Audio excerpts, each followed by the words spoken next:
What is up, everyone? Welcome to the FAA podcast. Got my boy Jimmy's here. No Logan, I guess. He never texted me back on whether he was coming today, so guess not. Yeah, but the people But come. yeah. It was a rather intriguing college football, NFL weekend. College football, a lot of scares, some upsets, mostly scares though.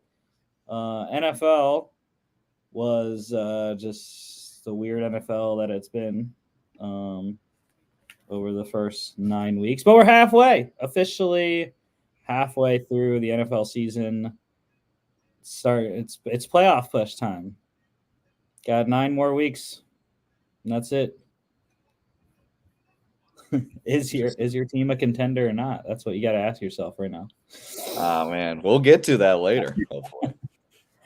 But let's start off with college football. Logan starting off the college weekend with a lone wolf win on Friday. Boston College 17-10 over Syracuse.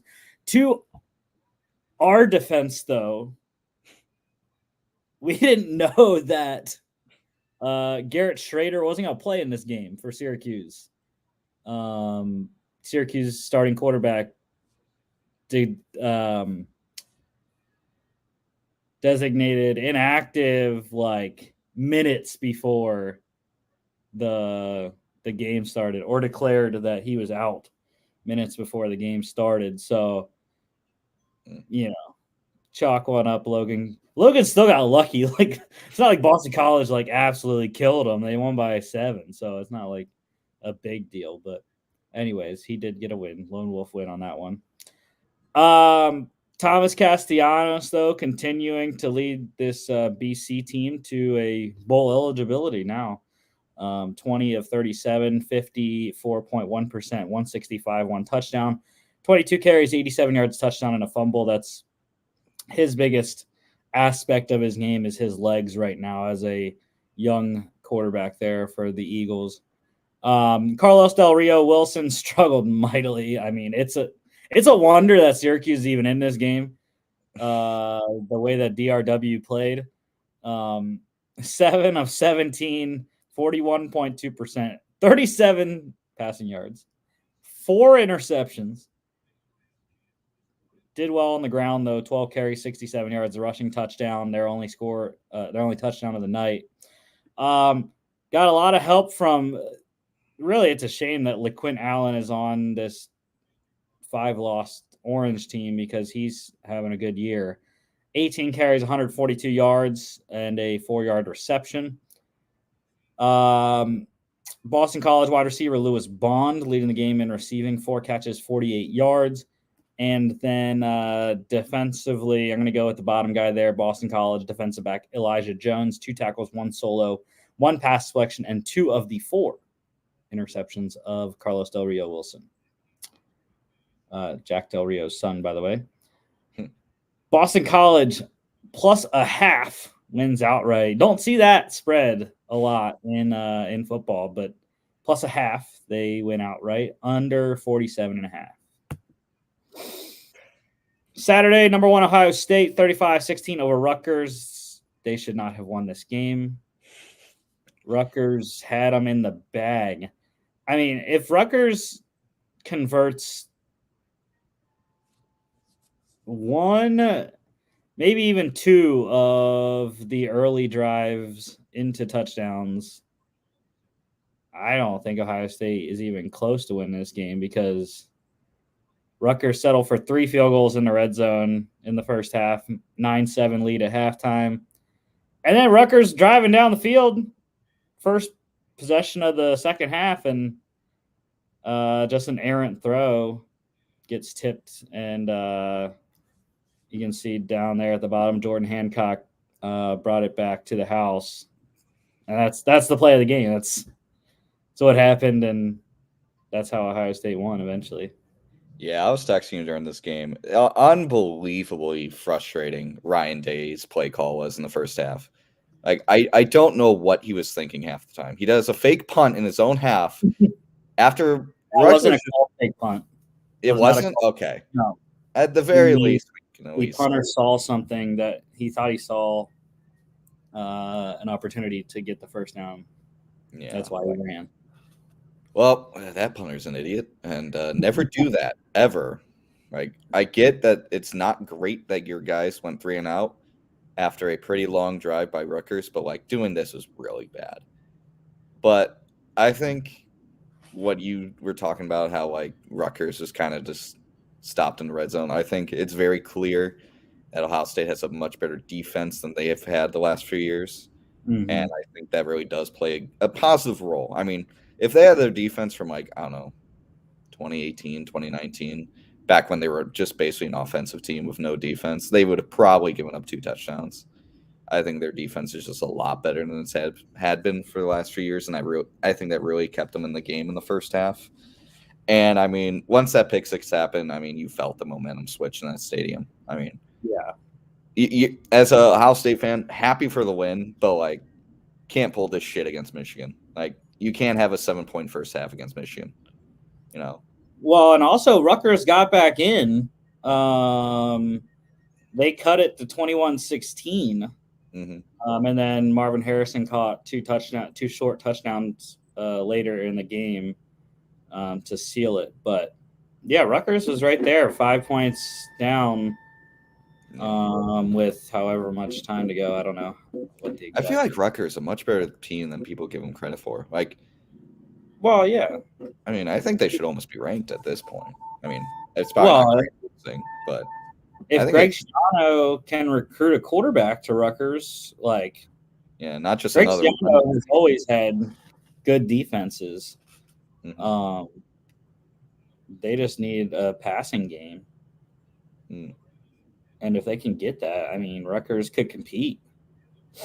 And also, yeah, your comment about Ohio State's defense, it's literally crazy. The Big Ten has probably 4 of the top 5 defenses in the country. Oh, yeah. Like, Big Ten has always been known State, Michigan, Penn State, and Iowa. Those 4. If they're not all top 5, they're at least all top 10.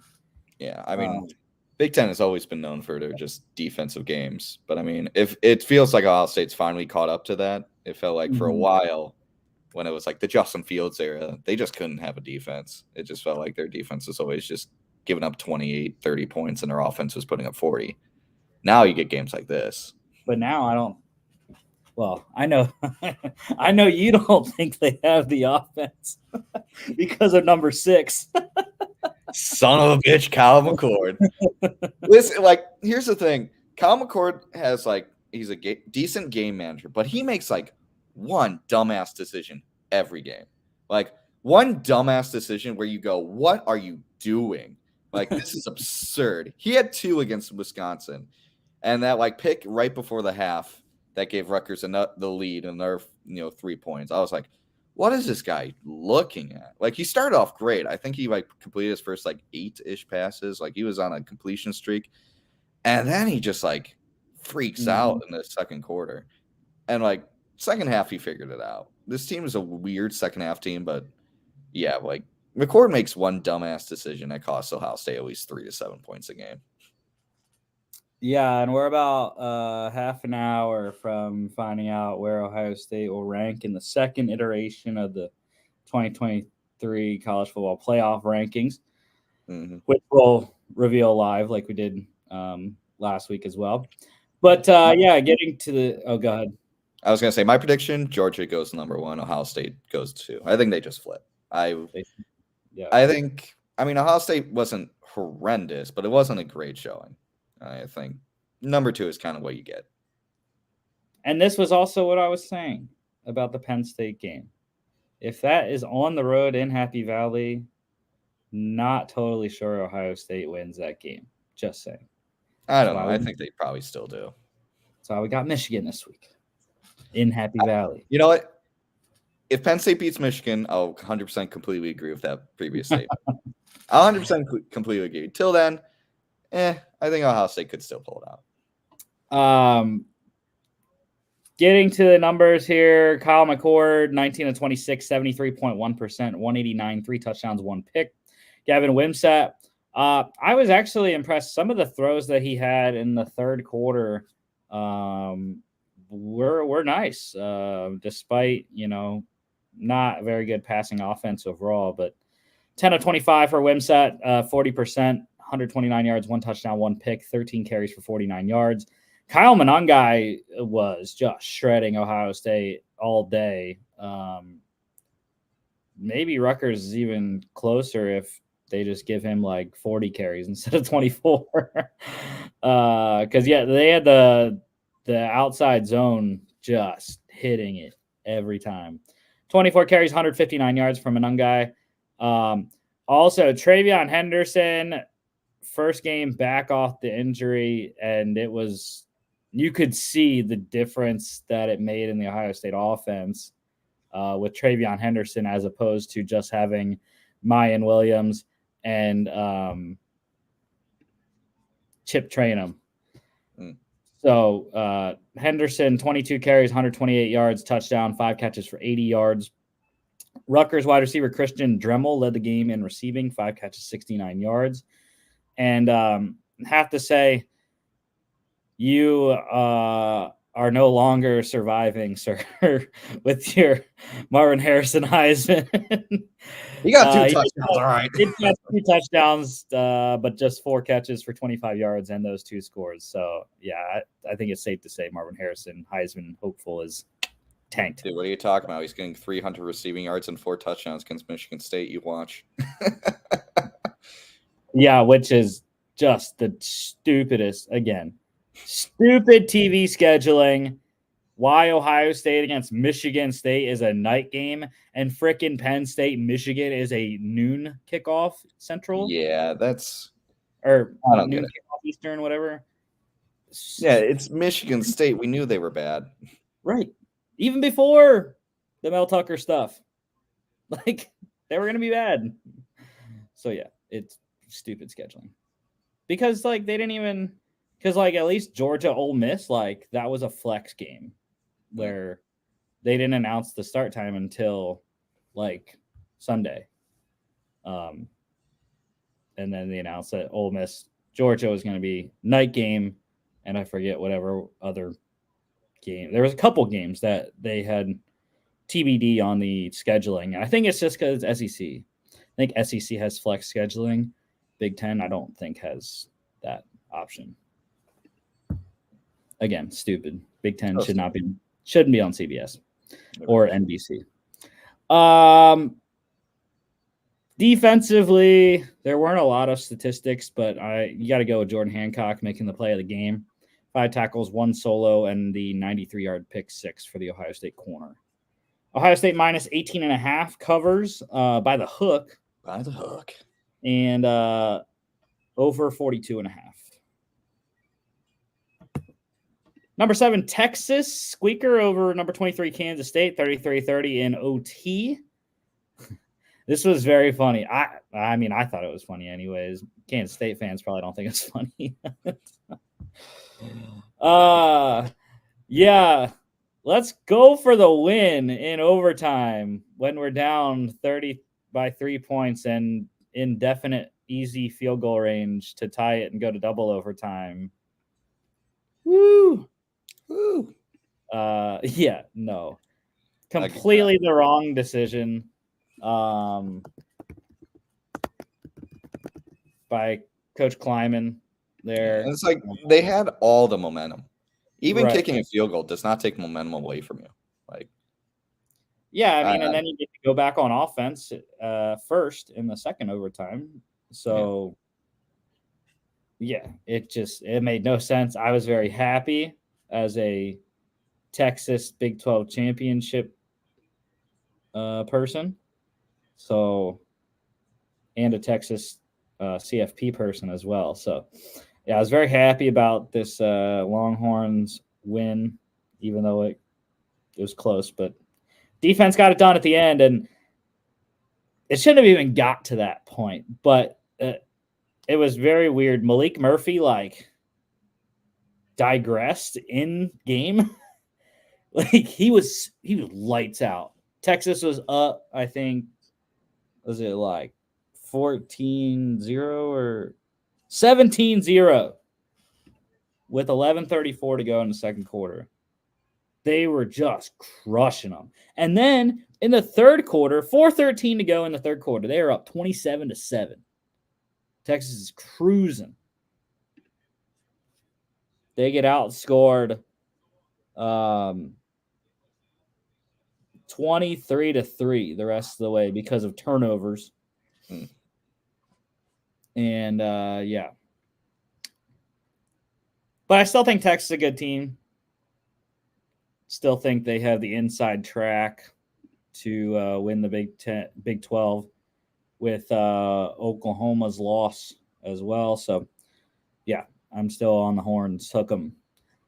Will Howard here for the Wildcats, 26-42, 61.9%, 327, 4 touchdowns, a pick, and a fumble. Malik Murphy, like I mentioned, 19-37, 51.4%, 248, 1 touchdown, 2 picks. Jonathan Brooks continues to impress, 22 carries, 112 yards, touchdown, and a fumble. For the redshirt sophomore, I was pissed. I was talking to Logan in class the other day because I was doing a mock draft, and Jonathan Brooks was available to draft. And I was like, how? He's a true sophomore. That's how I had him written down anyways. That's how Texas displays him on their website. But when you look at his bio and you look at like the year by year, 2022 was his redshirt freshman, it says. I was like, bro, then list him as a redshirt sophomore, not just sophomore in the class thing. I was like, bro, now I got to move him around and stuff. So, yeah, the redshirt sophomore, Jonathan Brooks. Anyways. Texas wide receiver Adonai Mitchell. Great game. 8 catches, 149 yards, a touchdown. Deep threat there. Kansas State wide receiver Phillip Brooks. 2 touchdown day, 5 for 76 and 2 scores there. And defensively, I got to go with Kansas State corner Jacob Parrish. 6 tackles, 4 solos, 1 pass deflection, 2 picks. Ethan Burke, honorable mention for the Horns. Kansas State plus 3.5 covers by the hook. Over 49.5. 63. Number 10, Ole Miss, 38-35 win over Texas A&M. Another tough one for the top 10 team here. Jackson Dart was lights out, 24 of 33, 72.7%, 387, 2 touchdowns. Max Johnson, equally good, 31 of 42, 73.8%, 305, 1 touchdown, 1 pick, and a rushing score. Ole Miss running back Quinshon Judkins, 100-yard day, 23 carries, 102 yards, 3 touchdowns, hat trick there, and a 10-yard reception. And leading the game in receiving. How about Ole Miss wide receiver Trey Harris, 11 receptions, 213 yards, and a touchdown. I just wish he would have had more touchdowns. Like, you put like 2 or 3 touchdowns to go with 213 receiving. Like, that is a game right there. But still, pretty solid. This game put him on my prospect sheet. Got to make sure I watch some more film on him. A&M wide receiver Ja'Day Walker, also 100 yards, 8 for 100 even. And then defensively, got to go with A&M defensive back Jacoby Matthews, 4 tackles, 2 solos, 1 pass deflection, and a 75-yard blocked field goal return for a touchdown. Just like the Ohio State game, that was the turning point in this game for A&M to get close because sort of like the Texas game, Ole Miss was doing well. They were up 20-7 in the second quarter. And or I guess it was so it's 14-0. 14-0, but Ole Miss was controlling, and they were about to go up 17-0 with the field goal and then take that one back 14-7. It ended up 20-7 until they kept trading scores, and then A&M finally got close within 3 in the fourth. But yeah, that one really kept A&M in the game. A&M plus 3.5. They covered by the hook as well. Over 51.5, 73 in that game. Upset. Clemson, 31-23 over number 15, Notre Dame. Take that, Tyler, as Coach Sweeney would say. I had not listened to his radio thing until Sunday when I was going over the games, and I was like, "Wow, this was some funny stuff right there by Coach Sweeney." But yeah, I mean, Clemson. I feel like it's always a flip flop between Clemson and Notre Dame the last couple of years. You know, Clemson beat them in or Notre Dame beat Clemson in the regular season, and then Clemson beat Notre Dame in the ACC championship game during the COVID season when Notre Dame was an interim member of the ACC. And then I think Notre Dame beat Clemson last year, and now Clemson beats Notre Dame. I don't know if that's all accurate, but anyways, yeah, it always seems to be close between these ones. Clemson, though, led the whole way. Notre Dame really never had a chance in this game because of Clemson's defense. And one number 7, Phil Maffa, had a career day as well, running the ball for the Tigers. Sam Hartman for the Irish, 13 of 30, 43.3%, 146, 2 picks, 7 carries, 68 yards, and a touchdown. Cade Klubnik, 13 of 26, 50%, 109, 1 touchdown, 1 pick. He's just not it. Like, Clemson has struggled to find the next guy since Trevor Lawrence left. Ended up not being DJ Uiagalelei, and I don't think it's Cade Klubnik either. So they got to figure something out. They got to get the next 5-star up in there at Clemson to figure out what they can do at quarterback, because not seeing it right now from Cade Klubnik. Phil Maffa, though, like I mentioned, had a career day, 36 carries, 186 yards, 2 touchdowns, and a fumble. I got Audric Estime, pretty solid day, over 100 total yards. Clemson wide receiver Bo Collins leading the game in receiving, 3 catches, 37 yards. And how about the day, Mr. Trotter, Jeremiah Trotter's son, Jeremiah Trotter Jr. Love the former Eagle there. I'm hoping his son is an Eagle as well, because I would absolutely love Jeremiah Trotter Jr. on the Philadelphia Eagles. Put him beside Nakobe Dean. I mean, that's you got your pair of linebackers for foreseeable future. Just saying. Howie Roseman, if you're listening. 11 tackles, 7 solos, 2 sacks, 2.5 tackles for loss, 1 pick six, 28 yards. Clemson plus 2.5 wins outright, over 43.5. We shouldn't even have to talk about this game.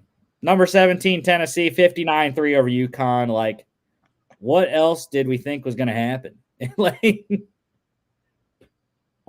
Honestly, you can just skip this slide and it's like, hey, Tennessee won. All right. Again, it's a stupid game in freaking week 10 of the college football season to have this kind of game.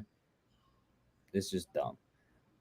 Joe Milton for Tennessee, 11 of 14, 78.6%, 254, 2 touchdowns and a rushing score. Nico Ayamaleava, 5 of 9, 55.6%, 86 yards, touchdown, and a 25-yard run. Also playing for Tennessee, Gaston Moore, 4 of 7, 57.1%, 36 yards. Taquan Roberson played the whole game for the Huskies, 24 of 40, 60%, 218, 2 picks. That's actually not bad statistics in a 56-point blowout, I don't think, anyways, for Taquan Roberson. Jalen Wright, over 100 on the ground for the Vols, 8 carries, 113 yards, touchdown, and a 7-yard reception. Squirrel White led the game in receiving for Tennessee, 2 catches, 94 yards, a touchdown. And then the thing is, like, Tennessee didn't really blow them out like this. They really won 38-3, which is still a blowout. I know it's 5 touchdowns, but they got 3 defensive touchdowns in this game. So those are the 3 defensive players of the game. Tennessee defensive back Jalen McCullough, 4 tackles, 2 solos, 30-yard pick 6. Defensive lineman Tyler Barron, 3 tackles, all of them solos, 2 tackles for loss, and a 24-yard fumble return for a touchdown. And then linebacker Aaron Beasley, 3 tackles, 2 solos, a half a tackle for loss, and a 39-yard pick 6. Tennessee minus 35.5 covers easily, over 55.5 by themselves. Another one. But see, at least this one had like a chance to be a game because Arizona State is an actual team. Sorry, UConn. I love Jim Mora Jr. I love UConn, but it's not their year. Number 18, Utah, 55-3 crushing win over Arizona State. And Bryson Barnes finally finding some offense. 19-28, 67.9%, 161, 4 touchdowns, 7 carries for 56 yards. Yeah, this was just like taking frustration out for Utah from the loss to Oregon, the blowout loss at home last weekend against Oregon. So they were like, well, sorry, Kenny Dillingham, but we got to take out some frustration here. Arizona State, I don't know if Trenton Bourguet got hurt. I'm assuming he did because he only threw it 6 times, 3 of 6, 50%, minus 1 yard for the starter, the usual starter for the Sun Devils anyways. Jacob Conover played most of the game, though, 5 of 22, 22.7%, 41 yards and a pick. It's interesting that Jaden Rashada has not played. I don't know if he's been hurt or what, because he was supposed to be their guy, the true freshman 5-star prospect. Anyways, Utah running back Jaquindon Jackson, 100-yard day, 13 carries, 111 yards and a touchdown. Utah wide receiver Devon Vele leading the game in receiving, 7 catches, 56 yards, 2 touchdowns. And then defensively, got to go with the bottom guy there. Utah defensive end Jonah Ellis having a great season. 3 tackles, 1 solo, 1.5 sacks, 1.5 tackles for loss, and 2 pass deflections. Utah minus 9.5 covers easily, over 37.5 by themselves. Army. What a shocker this was. Just crushing number 25 Air Force, 23-3. Yeah. This sets up, it's all about the storylines though, right? You know, they want to set the Army-Navy game up for that. The winner of that wins the Commander-in-Chief, which isn't even true because if Navy beats Army, then it'll be a 3-way tie and no one gets the Commander-in-Chief trophy this year. They should just give it to the Marines. I don't know. I think Space Force. I'm pretty sure it just like stays with whoever has it, which I believe is Army. I think Army won it last year. As far as I remember, they beat Navy. I don't know. I don't remember the other matchups, Air Force, Army, Air Force, Navy last year. But yeah, so if Army beats Navy now at the end of the season, they will win the Commander-in-Chief trophy. And I guess my comments to the CFP do not look very great now. Saying that Air Force being 25 is a travesty because they're going to be unranked after this, unfortunately. I still think Air Force is going to win Mountain West, hopefully. They're going to have to play Fresno State more than likely, but should be a good game, I think. Zach Larrier, though, for the Falcons, 9 of 22. It was the turnovers. That's why Army won. 9 of 22, 40.9%, 93 yards. 2 picks, 20 carries, 45 yards, 2 fumbles. I mean, four turnovers from your quarterback. Like, that's – you're going to lose. Air Force also played Jensen Jones at QB a little bit. 1 of 2, 50%, 11 yards, and a 14-yard carry. Bryson Daly, though, for Army, 4 of 9, 44.4%, 40 yards. Massive workload on the ground. 36 carries, 170 yards, 2 touchdowns for the Army quarterback. Air Force running back John Lee Eldridge leading the non-quarterbacks in rushing, 6 carries, 40 yards, and a 3-yard reception. Leading the game in receiving, Air Force wide receiver Wyatt Wilson, 3 receptions for 47 yards. And defensively, I'm going to go with the top guy there, Army linebacker Leo Lowen, 12 tackles, 9 solos, 1 sack, 2 tackles for loss, and 1 pass deflection. There were so many alliteratory names in this game. Jensen Jones, Wyatt Wilson, Leo Lowen, sure. Army plus 18 wins outright. Under 31.5. Yes, the under did hit. Love the unders in military academy games. Go Dogs. Number 2, Georgia. 30-21 over number 12, Missouri. And, Georgia looked good. It's really all I have to say. They won. Before we get into the stats, they won against a quality opponent, which everyone was like, bro, why haven't they beaten a quality opponent? I'm like, bro, every week they're beating a quality opponent. It's the freaking SEC. Like, I don't care what their records are. Like, South Carolina goes against most other teams, like, they'll win. Just because they play against Georgia and Alabama and Tennessee and Florida, like, that's why South Carolina, I think, has like 5 losses or whatever it is. So, yeah. I think that's why people like don't understand. Like the SEC, that's why they're the best conference, because every week you're playing like an NFL quality, or not an NFL quality team, but you're playing a team that has multiple NFL players on it every weekend. So, yeah. Carson Beck, though, 21 of 32, 65.6%, 254, 2 touchdowns again. Very good. I thought Carson Beck looked sturdy once again and back there.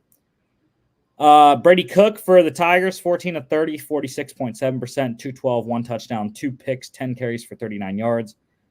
Cody Schrader was fantastic for Missouri, 22 carries, 112 yards, touchdown, 3 catches for 14 yards. UGA wide receiver Ladd McConkey leading the game in receiving, 7 catches, 95 yards, and he's been the key so far for Georgia in the absence of Brock Bowers. Like, Ladd McConkey has been the dude. And he's been that for both of the championship runs as well.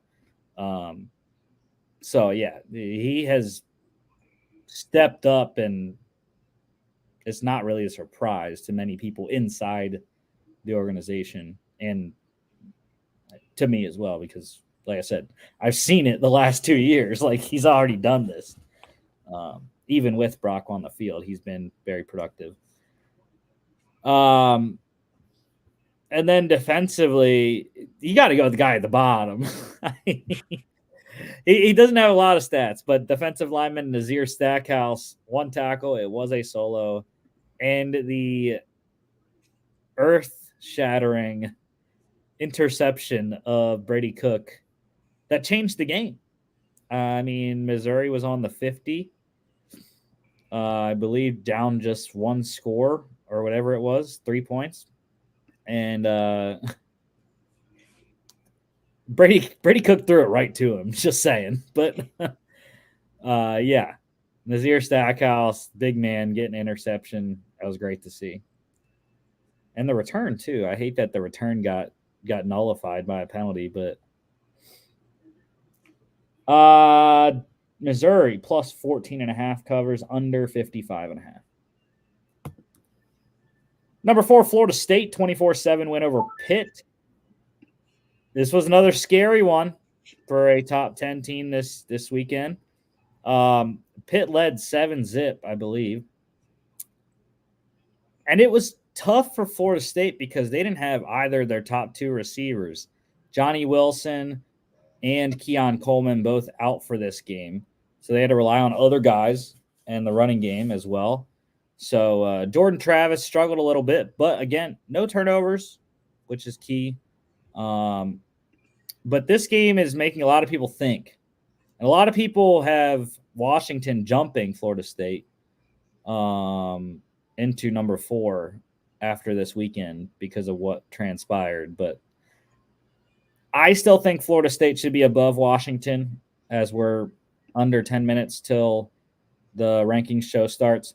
I just think Florida State's defense is better than Washington's defense. So that's why I still have Florida State over. I think the offenses are kind of equal. Obviously, Washington's a lot more explosive, but I think Florida State as an overall team is better than Washington right now.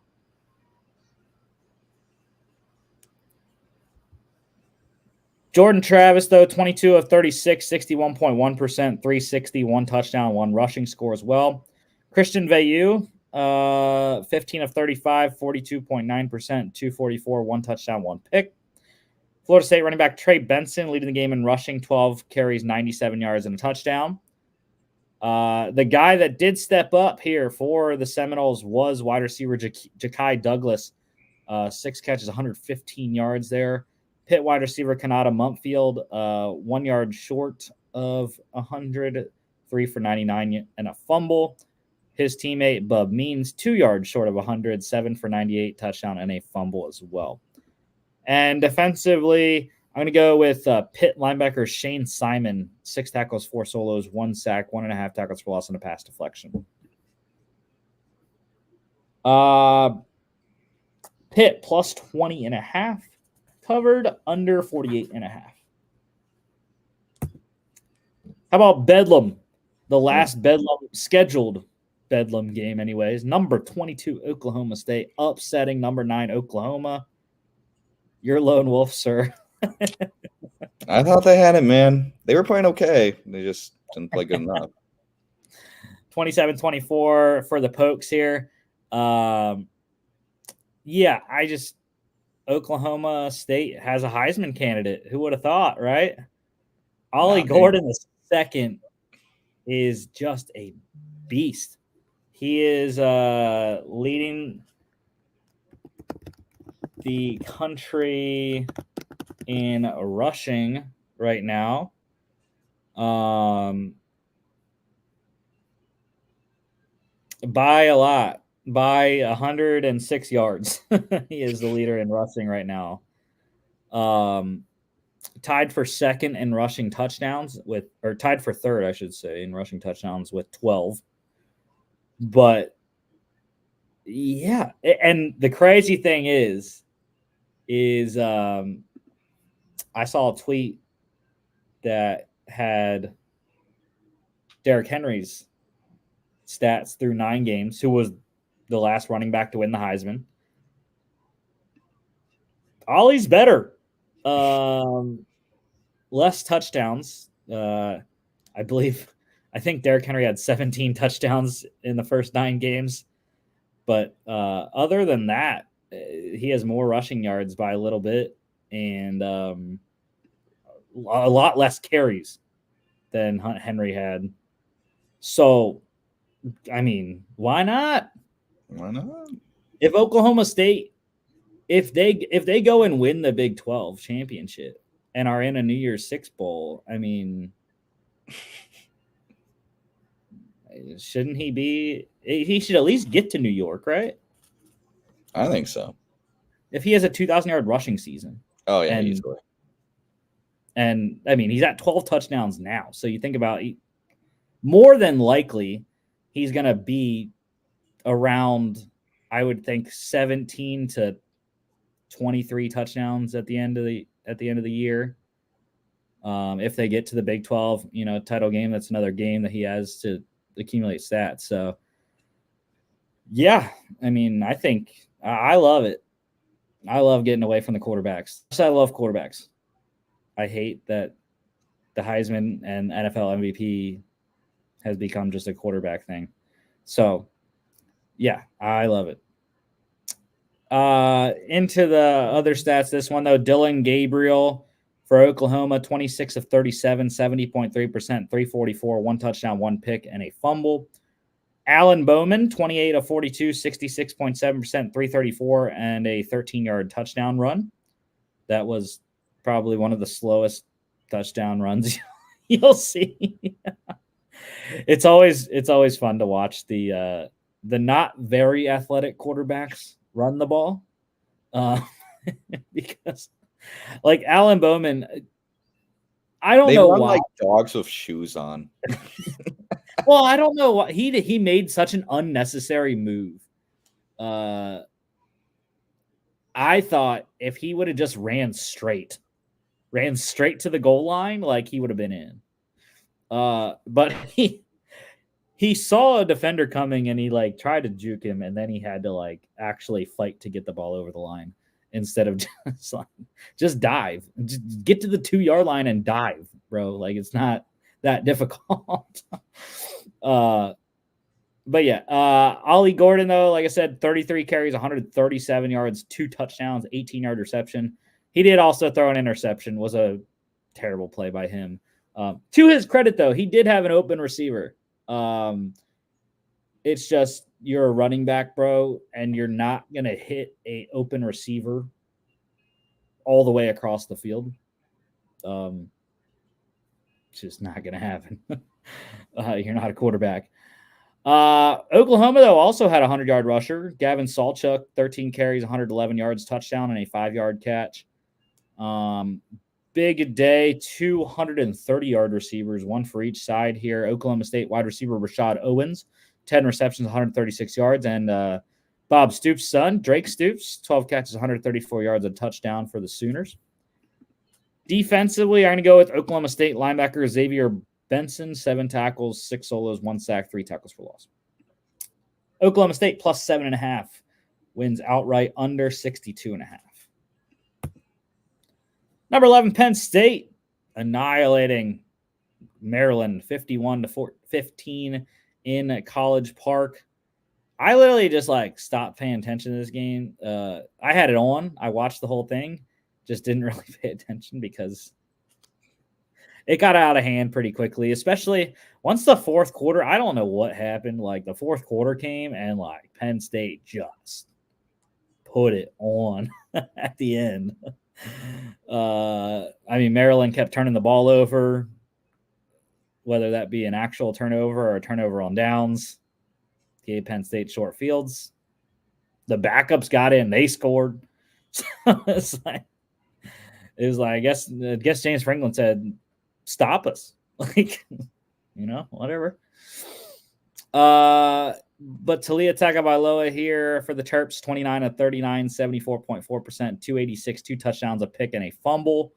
Drew Aller was spectacular once again, 25 of 34, 73.5%, 244 touchdowns, ties his career high, 4 carries for 39 yards. Maryland also played Billy Edwards Jr. a little bit at the end, 2 of 3, 66.7%, minus 3 yards a pick and a 4-yard run. Bo Prebula, the backup for Penn State, playing a little bit as well. 1 of 4, 25%, 6 yards, 9 carries, 12 yards on a rushing touchdown. Let me get the college rankings. Or are they going to come on at 7 tonight instead of?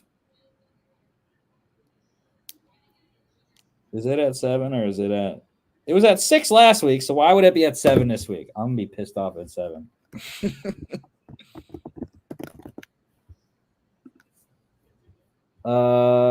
Let's see. What does Detroit Free Press say?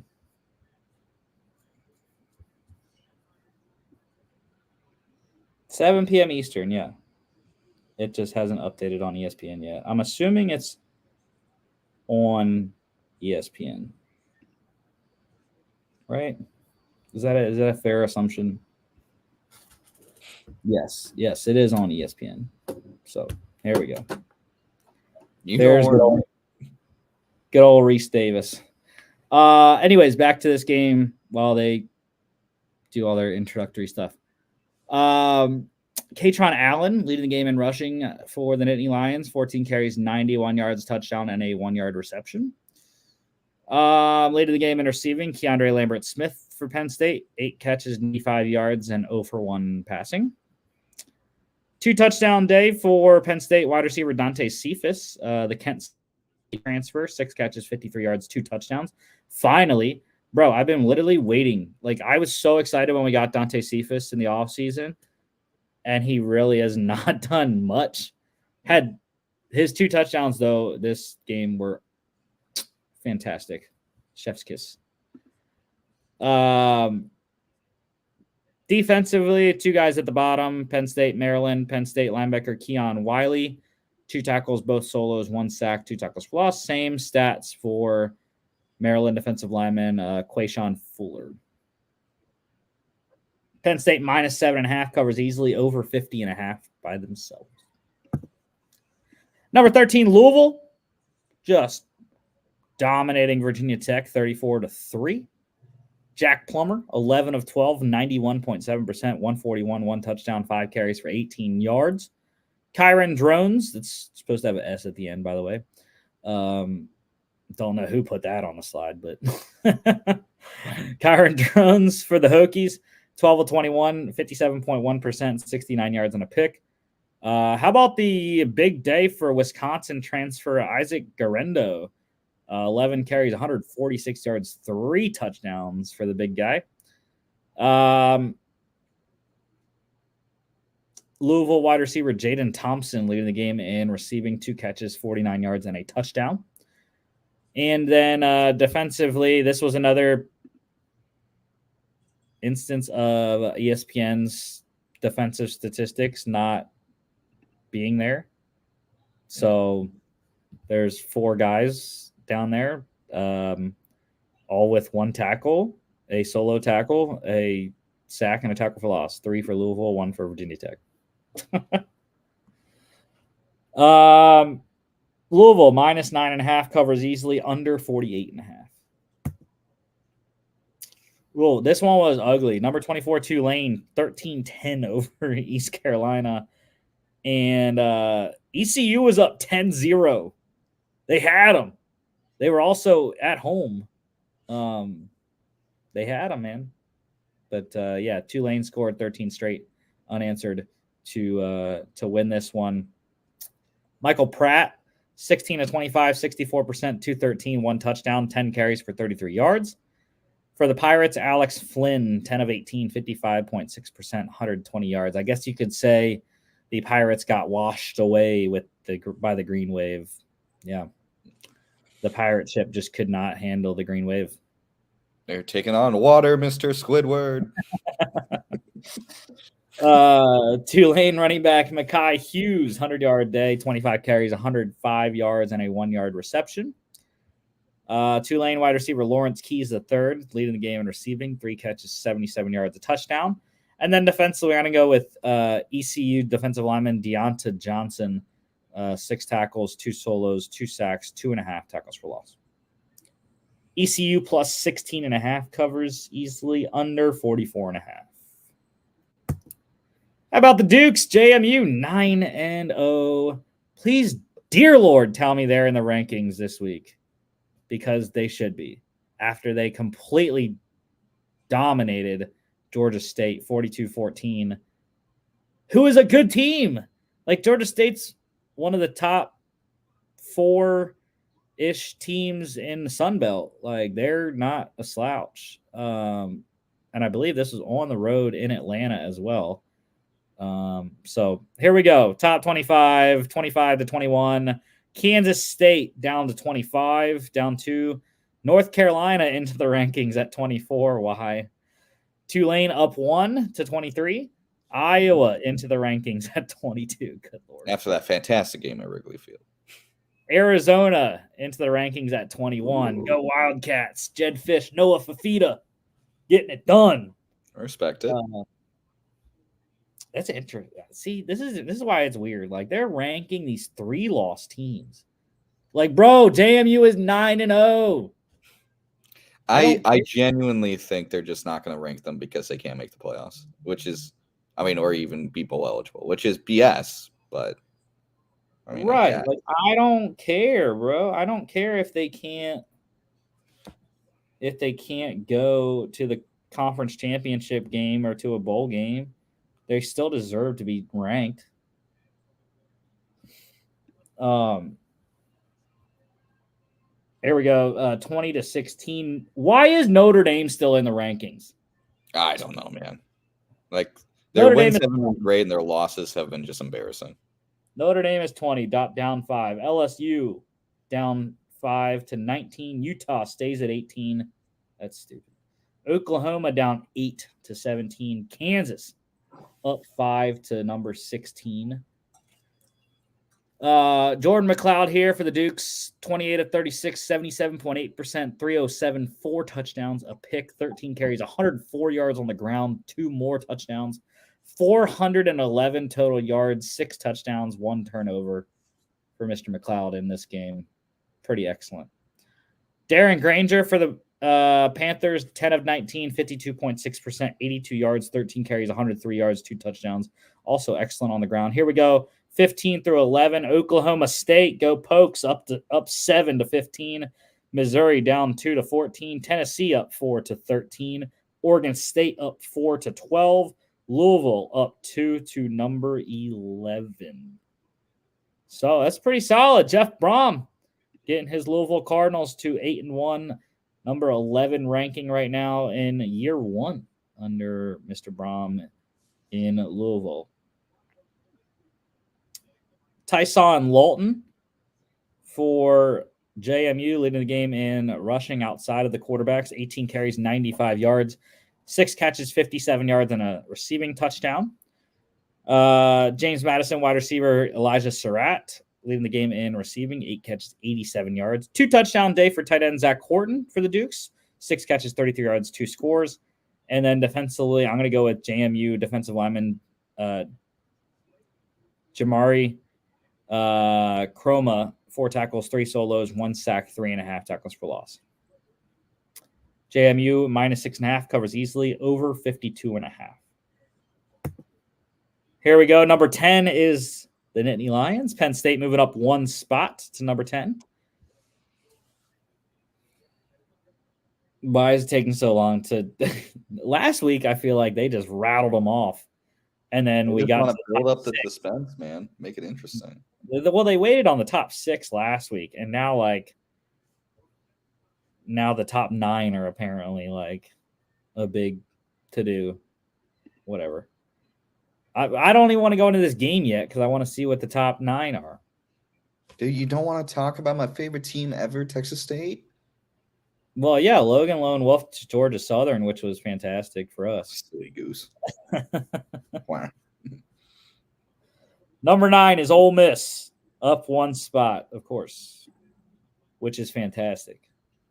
Georgia gets another top 10 or a top 10 opponent this week to further solidify their resume, I guess. No, I don't think it needs furthering solidification, but whatever.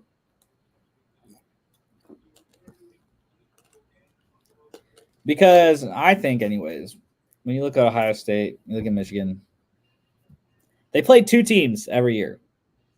Not going to happen now because Penn State apparently doesn't have any protected rivalries. Alabama stays at number 8. That's interesting. That's kind of surprising. But when you think about it, it makes sense. None of the top 8 lost. That is true.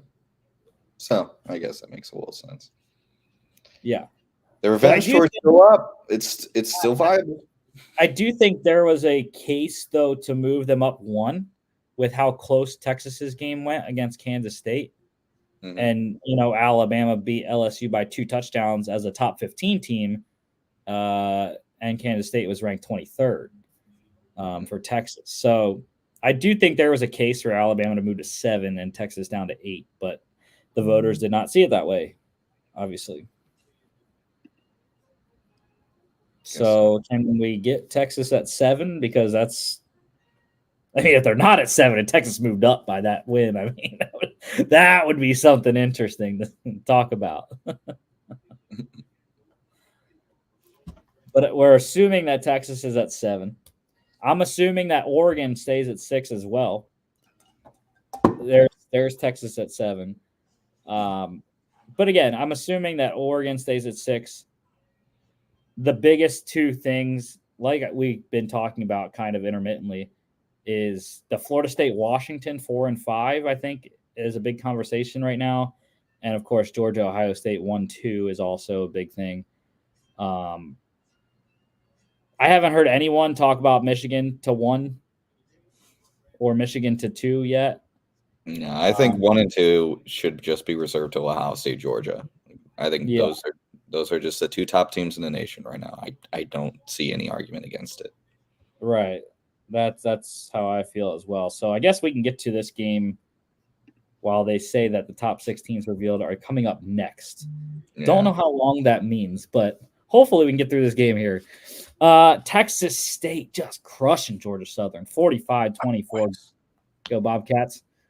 TJ Finley, outstanding, 25 of 31, 80.6%, 301, 3 touchdowns, 12 carries, 18 yards, 2 touchdowns, and a fumble. Davis Brin for the Eagles, 18 of 27, 66.7%, 195, 1 touchdown, a pick, and a fumble.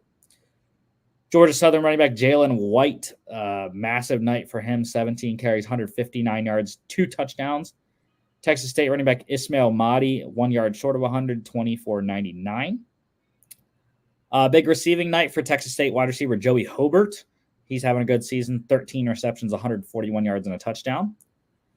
And defensively, I think I'm going to go with the bottom guy, Texas State defensive end Ben Bell, 4 tackles, 2 solos, 2 sacks, and 2 tackles for loss. Texas State minus 2.5 covers easily over 68.5 by the hook, 69 in that game. Here we go, top 6. Number 6 is this team right here, Oregon. Look how that works. Perfect timing. All right. Staying at number 6, of course, with this win, 63-19 over Cal. Washington stays at number 5. So there's your answer to the Florida State Washington conversation right now. You know what would be funny though is Florida State going to 3 and Michigan to 4. Oh, I'm on board for that. Let's just keep moving Michigan down every time they try to blame someone else. Yeah. At this point, they're down to 6. Put Oregon and Washington above them. I concur. Well, they're going to drop anyways once they lose this weekend. Hell yeah. Just saying. I'm all about it. It's been my plan all along. Oh. The plan is going perfectly. Penn State was supposed to lose to Ohio State. And then they're going to beat Michigan. And then Michigan's going to beat Ohio State. Florida State stays at 4. There you go. Damn it. Did not get our wish. The fun is over. You can always ask Santa for it. It's okay. Don't worry. Santa always comes through. Right. And there is Michigan at number 3. So here we go. Here is what everyone wants to see at the top. I mean, you and I have said what we think and what most people think anyways. I don't disagree. I think Ohio State should be bumped down to 2. I think it'd be right. Yeah, I mean, my perfectly unbiased opinion. Because we're so good at that. Georgia should have never been 2 to begin with. Just saying. I think they did it just because of strength of schedule, and they're like, all right, let's just wait till they beat a ranked team, and we'll put them back to 1. But again, like Pat McAfee said, they're the champions until they're not. Like, they should be ranked number 1 until they lose. And so far, that has not occurred in 26 games. Georgia stays at 2. Really? Wow. Ohio State at 1. That is genuinely shocking. All right, it's rant time. Oh, no. Well, everybody, it was great to be on the show today. The level of dick sucking that occurs for Ohio State on the college playoff committee is literally outrageous. Like the amount of stuff that and accolades that they give to Ohio State and Michigan all day is the most annoying thing in the world. That's fine. That's fine. Again, it's fine. Kirby will use it once again, just like he did this week. Or last week, I mean, but that's okay. I'm fine with I love being number 2, actually. I like it. I love it. Give Ohio State the number 1 ranking. Go get upset by Michigan State. And sure. That's fine. All right, let's go. Number 6, Oregon, who is still number 6. 63-19 over Cal. Bo Nix. I am on the Bo Nix Heisman train. I think I have been for a couple weeks now. Ever since they just annihilated Utah last week. I think even before that, though, I think going into the Washington game, that's why I picked Oregon was Bo Nix. But yeah, I think Bo Nix squarely in the conversation. 29-38, 76.3%, 386, 4 touchdowns, a pick, 2 rushing touchdowns. And I do think Oregon is going to beat Washington when they rematch in the Pac-12 championship game. Again, it's why I have Florida State over Washington still. It's because of defense. Oregon's defense is better than Washington's defense. And I think when the rematch occurs at the neutral site game in Vegas, I think Oregon will be up to that. And they will win that rematch to possibly get to the CFP. We'll see. But yeah, 6 total scores in this one for Bo Nix. Ty Thompson also playing for Oregon. 6 of 8, 75%, 58 yards touchdown. Fernando Mendoza for Cal. 18 of 34, 52.9%, 177, 1 pick and a fumble. Cal running back Jaden Ott leading the game in rushing. 20 carries, 93 yards, touchdown. 4 catches for 15 yards. Oregon wide receiver Tez Johnson, big night for him. 12 catches, 180 yards, 2 touchdowns. And defensively, I guess I'm going to go with the bottom guy. There wasn't a lot of stats. Actually, I'm just going to go with the Cal linebacker Cade Uluave. 14 tackles, 6 solos, 1 tackle for loss. Oregon minus 25.5 covers, over 61.5 by themselves. Liberty spanking Louisiana Tech 56-30. Hank Bachmeier for the Bulldogs, 23 of 33, 69.7%, 304, 2 touchdowns, 9 carries for 32 yards. Caden Salter for the Flames, 16 of 25, 64%, 297, 4 touchdowns, 6 carries for 50 yards. Another 9-0 team, not getting any respect. It's because they play in a shitty conference. Whatever. Quentin Cooley, big night for him. 23 carries, 179 yards, 2 touchdowns, a fumble, 2 catches for 18 yards. Wide receiver Noah Frith for Liberty, leading the game in receiving, 3 for 96 and a touchdown. 2 touchdown night for Liberty wide receiver Aaron Bedgood, 2 catches, 19 yards, a receiving score, 5 carries, 23 yards, and a rushing score as well. Defensively, another game, there wasn't a lot of stats. I'm going to go with Liberty linebacker Tyron Dupree, 12 tackles, 9 solos, 1 tackle for loss, and a pass deflection. Liberty minus 14.5 covers, over 59.5. 86. That one. Number 21, Kansas, 28-21 win over Iowa State. Close one, but they were the underdogs actually by 2.5. So winning outright as a dog on the road in Ames, Iowa. Jason Bean for the Jayhawks, 14-23, 60.9%, 287, 1 touchdown. Rocco Becht for the Cyclones, 20-26, 76.9%, 216, 1 pick, and a rushing touchdown. Kansas running back Devin Neal and Iowa State running back Eli Sanders tying for the lead in rushing. Neal, 21 carries, 57 yards, 2 touchdowns, 2 catches for 4 yards. Sanders, 14 carries, 57 yards, and a touchdown. 100-yard day for wide receiver Lawrence Arnold of the Jayhawks. 3 catches, 112 yards, and a touchdown. And defensively, I got to go with the Cougars. Did not know Keaton Slovis wasn't going to play in this game. So there you go. Another QB injury derailing one of your picks. Jake Retzlaff was the guy that played for the Cougs, 24 of 42, 57.1%, 210, 10 carries for 26 yards. Garrett Green for the Mountaineers, 12 of 24, 50%, 205, 2 touchdowns, 4 carries for 23 yards. Nico Marchiol came in at the end, 4 of 4 passing, 100%, 26 yards, and 3 carries for 36 yards. Good day on the ground for West Virginia. I believe they ran for a little under 300. Jaheim White, 16 carries, 146 yards leading the way. C.J. Donaldson Jr. also over 114 for 102 and 2 touchdowns.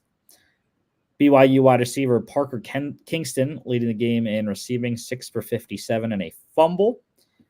And defensively, how about the day for West Virginia corner Beanie Bishop Jr., 5 tackles, 4 solos, 5 pass deflections everywhere in that secondary. West Virginia minus 12.5 covers, under 47.5. Number 3, Michigan, 41-13 blowout over Purdue. J.J. McCarthy, 24 of 37, 64.9%, 335. Hudson Card for the Boilermakers, 12 of 28, 42.9%, 144, 1 touchdown, 1 pick, 5 carries for 26 yards. Purdue running back Tyrone Tracy Jr. leading the game in rushing, 11 carries, 61 yards, 2 catches for 13 yards. Hat trick for Michigan running back Blake Corum, 15 carries, 44 yards, 3 touchdowns, 2 catches for 3 yards. Michigan wide receiver Roman Wilson, big night for him, 9 for 143. 44-yard rushing touchdown for Michigan wide receiver Samaj Morgan to go along with 2 catches for 27 yards. And then defensively, I'm going with Purdue linebacker Nick Scourton. 5 tackles, 4 solos, 2 sacks, 2 tackles for loss. Purdue plus 32.5 covers, under 54.5 by the hook. How about this one? You watch this game? I didn't get a chance to. It's pretty solid. Scoreboard was 94 points. Number 5, Washington, 52-42 over number 20, USC. Exactly why I think Florida State's better than Washington, even though they are up against the reigning Heisman Trophy winner. Caleb Williams, 27 of 35, 77.1%, 312, 3 touchdowns, 10 carries, 16 yards, a rushing touchdown, and a fumble. Michael Penix Jr., again, wasn't the greatest. 22 of 30, 73.3%, 256, 2 touchdowns, a pick, and a rushing touchdown. Washington running back Dylan Johnson, though, he's like, I got you, bro. 26 carries, 256 rushing yards, 4 rushing touchdowns, 2 receptions for 11 yards as well. Also, big night, USC running back Austin Jones, 11 carries, 127 yards. 100-yard receiver for USC wide receiver Taj Washington, 8 for 127 and a touchdown. Bunch of other guys scored touchdowns as well. And then defensively, I'm going with Washington defensive end Zion Tupuola-Fatui, 4 tackles, 2 solos, 1.5 sacks, 1.5 tackles for loss. Seems like Caleb Williams will be leaving for the draft, as he was seen being consoled by his mom in the stands there at the end, visibly upset. So, yeah, safe to say Caleb Williams will be leaving for the NFL. Yeah. Washington, minus 3.5 covers over 75.5, the over hit. Good Lord. Like I said, 94 in that game. A lot of points in this one as well. Number 8, Alabama, 42-28 over number 14, LSU. And I think if Jaden Daniels doesn't get hurt in this game, it's a closer one than 2 touchdowns. But anyways, Jaden Daniels for the Tigers, 15-24, 62.5%, 219, 2 touchdowns, 1 pick. The quarterbacks ran crazy in this game. It was just weird. 11 carries, 163 yards, and a touchdown for Daniels. Jalen Milroe for the Tide, 15-23, 65.2%, 219, 20 carries, 155 yards, and 4 rushing touchdowns for Milroe. It was just like QBs run wild. It was crazy. Garrett Nussmeier came in for Daniels after he got hurt. 5 of 10, 50%, 53 yards. They just didn't have the same pop with Nussmeier in there as expected. And there are some people, I don't think the majority is in this camp, but there are some that are questioning the hit that Dallas Turner put on Jaden Daniels. LSU has submitted it to the SEC for review. Did you see the hit? No, I did not. I didn't really have a problem with it. Didn't think it was targeting. He did hit. His helmet did hit Jaden Daniels squarely in the chin. But I didn't really think it was overtly targeting. So, I mean, we'll see if the SEC comes back with anything after they review it. But again, Brian Kelly thought it could have been targeting. But I think even he was like, it was kind of a gray area hit. So, yeah, I mean, you should go watch it if you, since you haven't seen it. Alabama running back Jace McClellan leading the game in rushing outside of the quarterback's 14 carries, 63 yards, touchdown, and a 42-yard reception. Leading the game in receiving, LSU wide receiver Malik Neighbors, just another crazy game for him. 10 catches, 171 yards, and a touchdown. And defensively, I'm going with Alabama defensive back Tyrion Arnold, 5 tackles, 4 solos, 2 pass deflections, and a pick. Alabama minus 3.5 covers, over 60.5. NC State 20-6 over Miami. Who lone wolfed this one? I can't remember. I think I picked Miami. I believe you did too. Yes, you did, sir. At least we got Logan. Yeah, because he had lone wolfed USC and LSU. You and Logan's big lone wolf weeks did not pan out. Logan won his first one and they lost the next 4. You didn't win a single lone wolf. You went 0 for 4. I went 0 for 1. So 1 for 9 collectively in lone wolves this week. Did I at least win one? No, you went 0 for 4. I got to retire. But yeah, Tyler Van Dyke for the Canes, 21-38, 55.3%, 173. But he turned it over 4 times. Again, you're going to lose. 3 picks and a fumble. MJ Morris for the Wolfpack, 11-21, 52.4%, 123, 1 touchdown, 1 pick, and a fumble. So at least Miami was only -2 in that regard, quarterbacks. Best player of the game is probably Miami running back Mark Fletcher Jr. there. 23 carries, 115 yards, 3 catches for 17 yards. Weirdly enough, Brennan Armstrong was the leading rusher for NC State, the quarterback, 8 carries, 51 yards. Leading the game in receiving was NC State wide receiver Kevin Concepcion. He's having a great season, 5 catches, 61 yards. And defensively, I'm going to go with NC State linebacker Peyton Wilson. Love me some Peyton Wilson. 16 tackles, 7 solos, 1 tackle for loss, and 2 pass deflections. NC State +6 wins outright under 44.5. Hey, it's 6:30. I got to get going. So thanks for having me on. I will be back hopefully on Friday from a different location. Super exciting. Hope you all enjoy it. Sounds good, man. Have a good rest of the show. Thanks, bro. See ya. Number 16, Oregon State, 26-19 over Colorado. Shedeur Sanders for the Buffs, 24 of 39, 61.5%, 245, 2 touchdowns and a fumble. DJ Uiagalelei, 12 of 24, 50%, 223, 1 touchdown, 11 carries, 16 yards, and a rushing score as well. Good win for the Beavs here. Aiden Childs also played a little bit for Oregon State, 0 for 1 passing, 2 carries, 29 yards, and a rushing touchdown. Oregon State, great on the ground once again. Damian Martinez, 21 carries, 115 yards, and a fumble, leading the game in rushing. Deshaun Fenwick, his teammate, 20-yard touchdown reception to go along with his rushing statistics. Oregon State tight end Jack Velling led the game in receiving 3 catches, 69 yards. And defensive, or actually didn't lead the game in receiving. Travis Hunter actually led the game in receiving.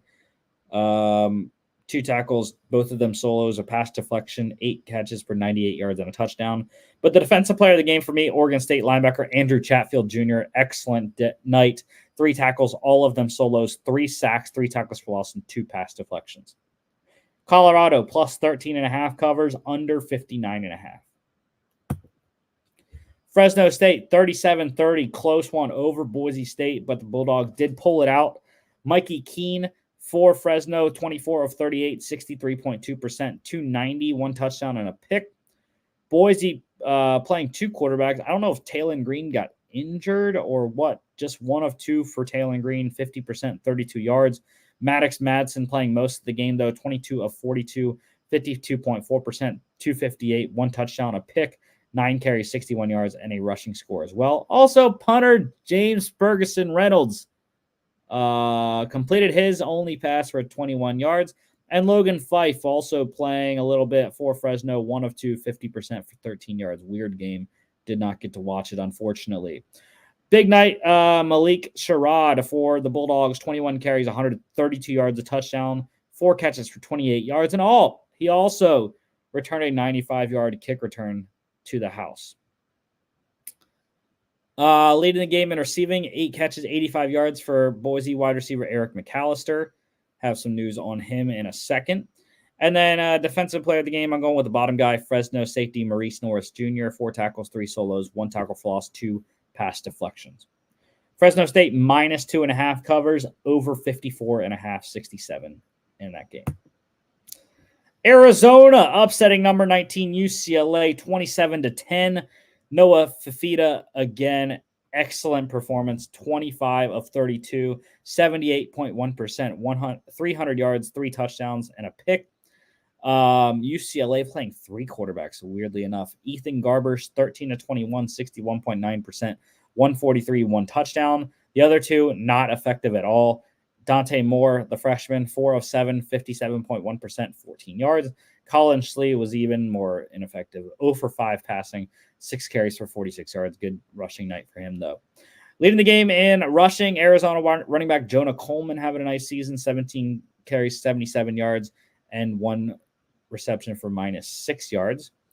Leading the game in receiving, Wildcats wide receiver Tetaroa McMillan, 4 catches, 81 yards, and a touchdown. And defensively, I think I got to go with the bottom guy, UCLA defensive lineman Laiatu Latu, 6 tackles, 1 solo, 1.5 sacks, 3 tackles for loss, and a pass deflection. Arizona plus 2.5 wins outright, under 49.5. FCS game of the week, number 4 Montana just blowing out number 7 Sacramento State, 34-7. Clifton McDowell for the Grizzlies, 11 of 21, 52.4%, 218, 2 touchdowns and a pick, 15 carries for 83 yards. Sacramento playing 2 quarterbacks. Caden Bennett, the usual starter, 8 of 17, 47.1%, 52 yards, 12 carries for 42 yards. Carson Conklin then, 7 of 22, 31.8%, 67 yards. Montana running back Eli Gilman leading the game in rushing, over 116 carries, 113 yards, a touchdown, and a 20-yard reception. Leading 2 touchdown night for Montana running back Nick Ostmo, 11 carries, 68 yards, 2 scores. 100-yard receiving night for Montana wide receiver Keelan White, 2 catches, 103 yards, and a touchdown. One of those was a 95-yarder, I believe, or 93, something like that. It was crazy long touchdown reception for that one catch. But he did lead the game in over 100. And then defensive play of the game is the only guy with the turnover. Sacramento State safety Kylan Ross with the interception of McDowell. Montana -2.5 covers easily under 53.5. In the NFL, in Deutschland, Frankfurt, Germany, the Chiefs getting a massive win over Dolphins, 21-14. Tua Tagovailoa, 21 of 34, 61.8%, 193, one touchdown. Patrick Mahomes, 20 of 30, 66.7%, 185, two touchdowns, 6 carries for 24 yards and a fumble. Want to mention, though, both defenses allowing 14 points against. The lone game-winning touchdown was the Brian Cook return for a touchdown. Running back Raheem Morris for the Dolphins leading the game in rushing, 12 carries, 80. Raheem Mostert, 12 carries, 85 yards, and a touchdown. Dolphins wide receiver Tyreek Hill leading the game in receiving, 8 for 62 on 10 targets and a fumble. I still call bullshit on that fumble. I tweeted out about it, and I just don't understand how, for one, Tyreek's forward progress wasn't stopped.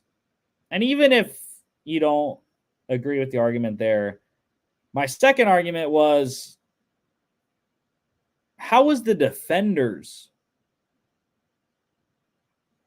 forward progress not stopped? Tyreek Hill held him up. He wasn't moving. If anything, he was moving him backwards. And then he flipped the ball to Brian Cook. It made no sense to me. I don't know. But anyways.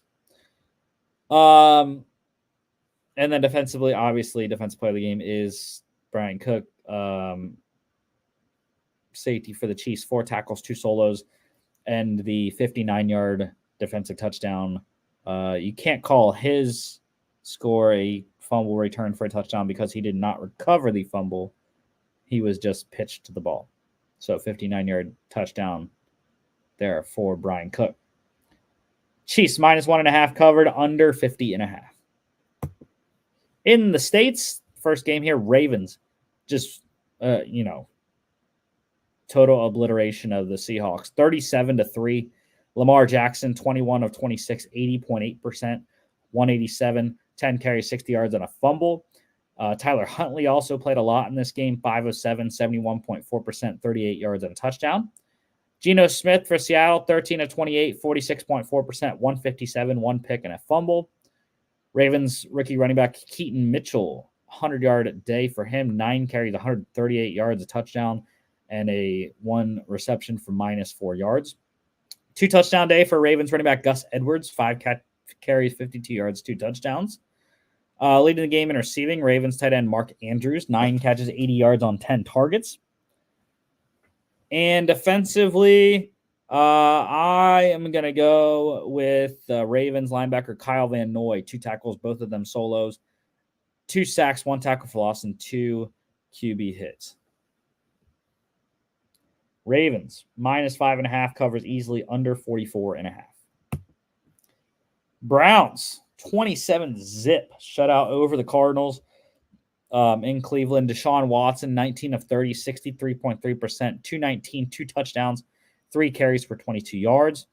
The rookie, 5th rounder out of Houston, Clayton Tune, getting the start this week for Arizona. 11 of 20, 55%, 58 yards, 2 picks, 5 carries for 28 yards and a fumble. So not great day for the rookie. 3 turnovers there. Browns running back Jerome Ford leading the game in rushing. It was not a fruitful day for either side. 20 carries, 44 yards, 5 catches for 33 yards on 7 targets. Browns wide receiver Amari Cooper, big day for him. 5 catches, 139 yards, a touchdown on 5 targets. And defensively, of course, there was a lot of great performances because of how stout Cleveland's defense was. I'm going to go with defensive tackle Dalvin Tomlinson, 4 tackles, 2 solos, 2.5 sacks, 2 tackles for loss, 3 QB hits. Browns minus 13.5 covers, under 38.5. Wild one in Houston. Texans 39-37 over the Buccaneers. Second overall pick, CJ Stroud breaking the single game passing yards and touchdowns record, I believe, for a rookie quarterback. 30 of 42, 71.4%, 475 touchdowns, and 10 rushing yards as well on a option pitch from Dameon Pierce. I thought the Bucs had this one in the bag.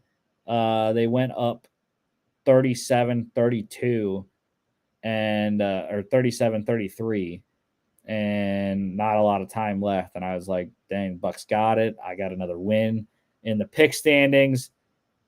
But it was all for naught as CJ Stroud brought them back. And did not get any of us a win because we all had Tampa. Anyways, Baker Mayfield, though, 21 of 30, 70%, 265, 2 touchdowns. I thought Bake played pretty well. Didn't turn the ball over. So, yeah, it's a tough loss for Baker and the Bucs. Luckily for them, Falcons lost as well. Saints won, but still in that division race currently. Running back Rachaad White, his maybe best game of the season, 20 carries, 73 yards, 2 touchdowns, 4 catches for 46 yards. First, we have a quarterback throw for 470. You have massive receiving numbers, 300-yard receivers in this game for the Texans. Wide receiver Noah Brown, 6 for 153, a touchdown on 6 targets. Tight end Dalton Schultz, 10 catches, 130 yards, a touchdown on 11 targets and a fumble. And then rookie wide receiver Tank Dell, 6 for 114, 2 touchdowns on 11 targets. 2 touchdown day also for Bucs tight end Cade Otton, 6 for 72 scores on 9 targets and a fumble. And defensive player of the game, I am going to go with Bucs rookie defensive tackle Kalijah Cansey, 4 tackles, all of them solos, 1 sack, 3 tackles for loss on QB hit. Bucs plus 2.5 covers by the hook, over 40.5, 76 in that game. Saints, good win, 24-17 over the Bears. Tyson Bagent for the Bears, once again, 18 of 30, 60%, 220, 2 touchdowns, 3 picks, 8 carries for 70 yards and a fumble. The turnovers were paramount for Chicago all day, really why they lost this game. Derek Carr for New Orleans, 25 of 34, 73.5%, 211, 2 touchdowns. Taysom Hill completed his only pass for 3-yard touchdown. Also 11 carries, 52 yards, and 4 receptions for 13 yards and a receiving touchdown. Bears running back Deontay Foreman leading the game in rushing, 20 carries, 83 yards. Bears wide receiver Darnell Mooney leading the game in receiving, 5 for 82 on 6 targets. 2 touchdown day for Bears tight end Cole Kmet, 6 for 55, 2 scores on 8 targets. And defensive player of the game, how about Paulson Adebo? Just wrecking everything. 7 tackles, 5 solos, 3 pass deflections, 2 picks, a forced fumble, and a fumble recovery. Bears plus 10.5 covered, under 42.5. Vikings, Jimmy's Vikings with the comeback win. Josh Dobbs getting it done on 2 days with the team, 31-28 over the Falcons. Another game I thought I had in the bag. Falcons scored. Wasn't a lot of time left for Minnesota to go down and win, and they did that anyways. But Taylor Heineke for Atlanta getting his first start of the season, 21 of 38, 55.3%, 268, 1 touchdown, 1 pick, 3 carries for 20 yards. You can visibly see this Falcons offense is a lot better with Heineke at the helm, veteran presence behind the center. So we'll see how it goes. But, Heineke made the Falcons look better in this one anyways. Jaren Hall got the start, rookie 5th rounder out of BYU. Did not last long, 5 of 6, 83.3%, 78 yards, 2 carries for 11 yards. One of those carries at the goal line, concussed, knocked out of this one.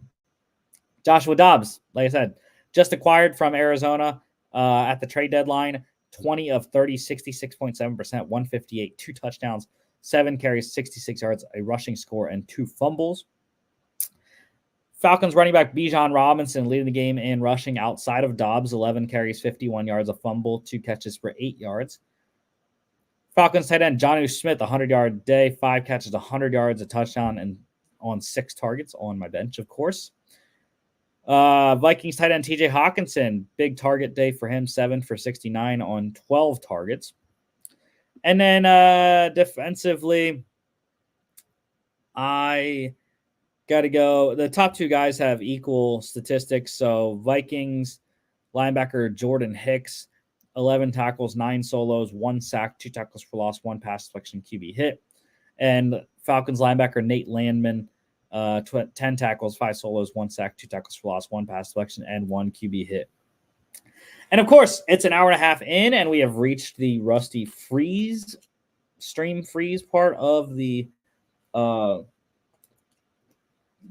show. Love when this occurs, especially when we're not on to the next game yet. But anyways, we'll get it unfrozen here in a second. This is why I need a new computer, Mom. Just saying. The Vikings plus 3.5 wins outright over 38.5 easily in that game. Let's go to the Packers Rams. Packers 20-3 over LA. This was an interesting game.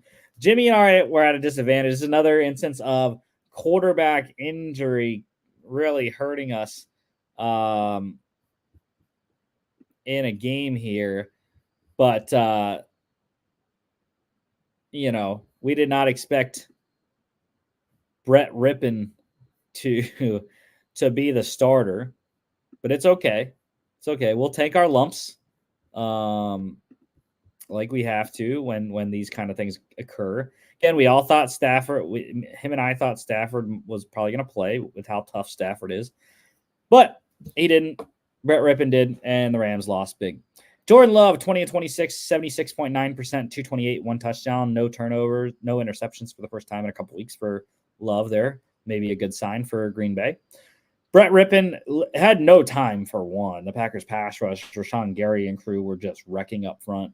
But Rippon, 13 of 28, 46.4%, 131 pick, 3 carries for 19 yards and a fumble. So happy Aaron Jones finally got what he deserves for the Packers. Big workload, 26 touches, 20 carries, 73 yards, a touchdown and a fumble, 4 catches for 26 yards on 6 targets. Packers tight end Luke Musgrave leading the game in receiving, 3 catches, 51 yards, a touchdown on 4 targets. And then defensively, I already go with the top guy there. Rams rookie linebacker Byron Young, 10 tackles, 8 solos, 2 sacks, 1 tackle for loss, and 1 QB hit. Packers minus 3.5, covered easily, under 38.5. Commanders 2017 win over the Patriots, picking off Mac Jones at the end to win the game. Sam Howell for Washington, 29 of 45, 64.4%, 325, 1 touchdown, 1 pick, 5 carries for 27 yards. Mac Jones for the Patriots, 24 of 44, 54.5%, 220, 1 touchdown, and a pick. Patriots running back Ramondre Stevenson leading the game in rushing, 9 carries, 87 yards, a touchdown, 4 catches, 42 yards on 6 targets. Leading the game in receiving, Commanders wide receiver Terry McLaurin, 5 for 73 on 7 targets. And defensively, how about the day for Patriots linebacker Jawan Bentley, 13 tackles, 10 of them solos, 2 sacks, 2 tackles for loss, 2 QB hits. Commanders plus 2.5 win outright, under 40.5. Colts 27-13 win over the Panthers. Jimmy with the lone wolf win on this one. Bryce Young, 24 of 39, 61.5%, 173, 1 touchdown, 3 picks, 5 carries for 41 yards. And the game-winning scores were the 2 pick sixes that he threw, obviously losing by 14 here. And I'm going to say it didn't look good, obviously, but he, once again, did not have any time. Like, the Panthers couldn't block the Colts pass rush at all. And, he just got scared a little bit when he was throwing the ball.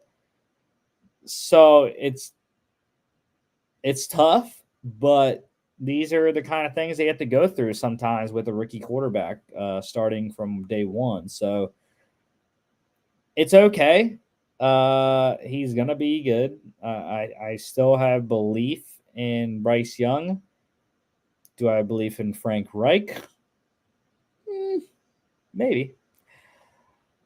But I don't know. I still believe in Bryce Young. I think it's going to be okay. You just gotta live with it right now if you're a Panthers fan. And it's tough to watch, but this is what happens sometimes. Gardner Minshew for Indy, 17 of 26, 65.4%, 127, 1 touchdown. Panthers running back Chuba Hubbard leading the game in rushing, 16 carries, 58 yards, 4 catches, 9 yards on 6 targets.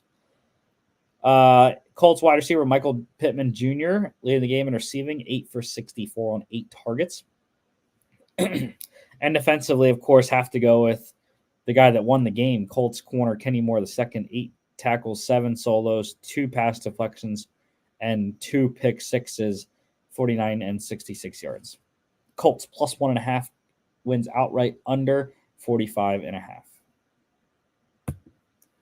Eagles, go Birds, baby. 28-23 win over the Cowboys in Philly.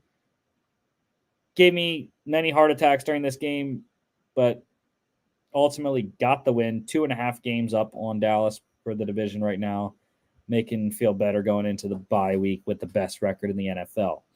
Dak Prescott for Dallas, 29 of 44, 65.9%, 374, 3 touchdowns, 6 carries for 14 yards.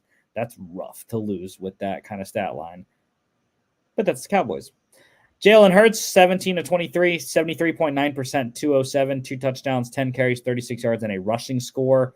Hobbled by the knee injury. Luckily, he gets 2 weeks to rest now. And come back stronger after the bye here. Cowboys running back Tony Pollard leading the game in rushing, 12 carries, 51 yards, 3 catches, 12 yards on 5 targets. Cowboys wide receiver CeeDee Lamb, just a massive night. 11 receptions, 191 yards on 16 targets and a fumble. His teammate tight end Jake Ferguson also double-digit targets, 7 for 91, a touchdown on 10 targets. And defensively, I am going to go with Eagles defensive end Brandon Graham, one of the game savers here. 2 tackles, 1 solo, 1.5 sacks, 1 tackle for loss, 2 QB hits. Micah Parsons, also good game for him. Eagles, minus 3.5 covers, over 46.5. Raiders, 30-6 drubbing of the Giants. Win number 1 for interim head coach Antonio Pierce. Got a little bit of help with the Daniel Jones injury. Maybe a lot of help. But anyways, I digress. I thought the Raiders were going to win this one anyways. Lone Wolf loss for Jimmy in this one, so that helps Logan and I out anyways. Aiden O'Connell for the Raiders was efficient, as he has been. 16 of 25, 64%, 209. Daniel Jones, mentioned he got hurt, 4 of 9, 44.4%, 25 yards. Tommy DeVito, 15 of 20, 75%, 175 yards, touchdown, 2 picks, 4 carries for 17 yards. In the place of Daniel Jones there.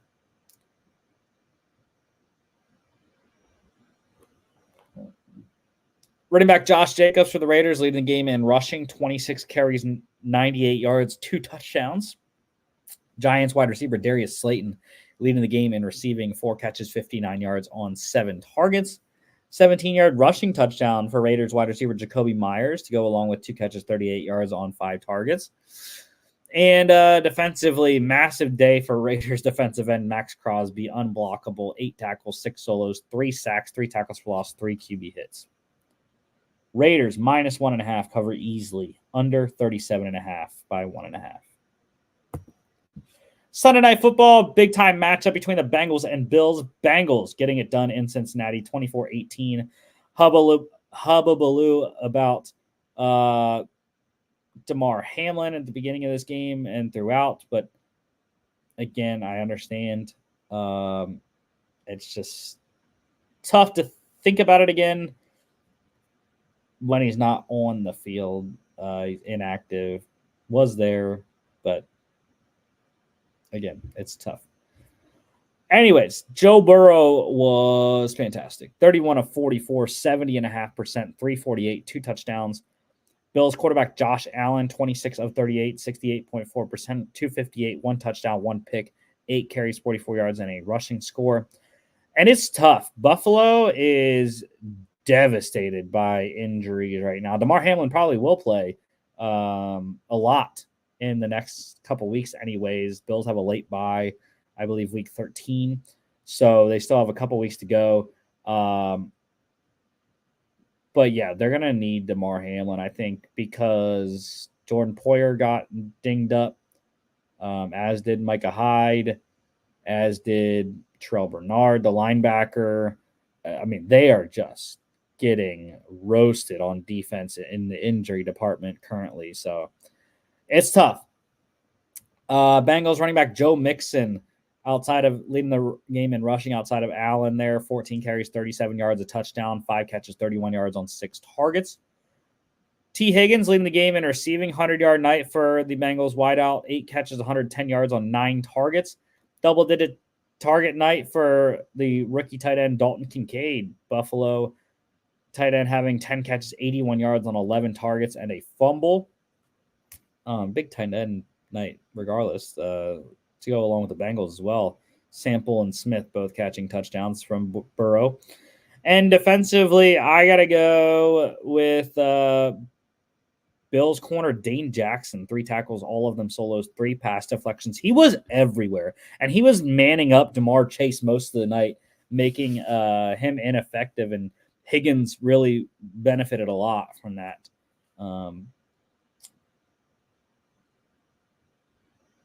Bengals minus 1.5 covers, under 51.5.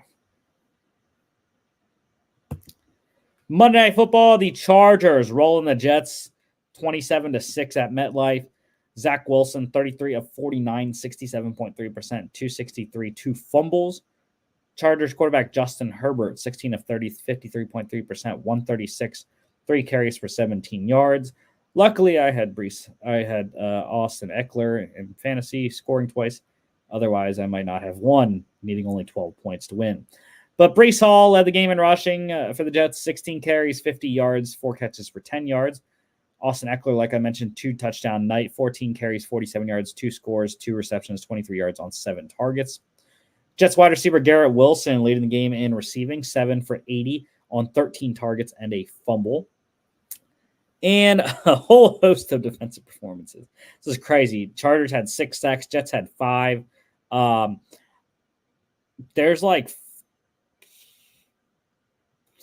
4 guys, I want to say. Chargers, linebacker Joey Bosa, 6 tackles, 3 solos, 2.5 sacks, 1 tackle for loss, 2 QB hits. Chargers, linebacker Tuli Pelotu, 5 tackles, 3 solos, 2 sacks, 2 tackles for loss, 2 QB hits.